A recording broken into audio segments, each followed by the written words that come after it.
Hi అండి. మీరు మీ బేబీస్కి solid start చేశారా? నేనైతే స్టార్ట్ చేశానండి. 6 మంత్స్ కంప్లీట్ అయ్యాక, అంటే 6 మంత్స్లో సెరలాక్ స్టార్ట్ చేశాను.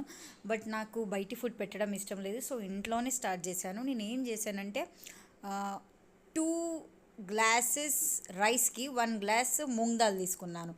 వేరే ఏవి తీసుకోలేదండి. యాక్చువల్లీ అన్ని పప్పులు పెట్టద్దు, మనకే గ్యాస్ అవుతుంది, పిల్లలకి కడుపులో ఎంత ఇబ్బంది అవుతుంది.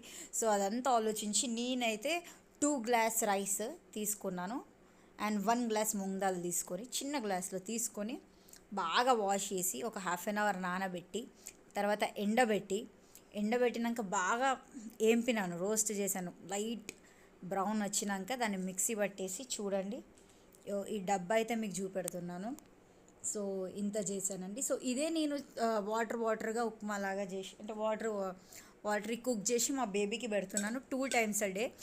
పిల్లలు 2 tablespoons తింటే చాలంట. బట్ నేనేం చెప్తున్నానంటే, పిల్లలకి వాటర్ పెట్టాలి అనేసి కొందరు అంటారు. వాటర్ పెడితే వాళ్ళు ఉంచుతారండి, వాళ్ళు తినరు.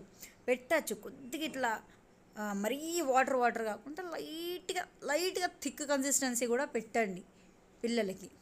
ఓకే అండి, బాయ్.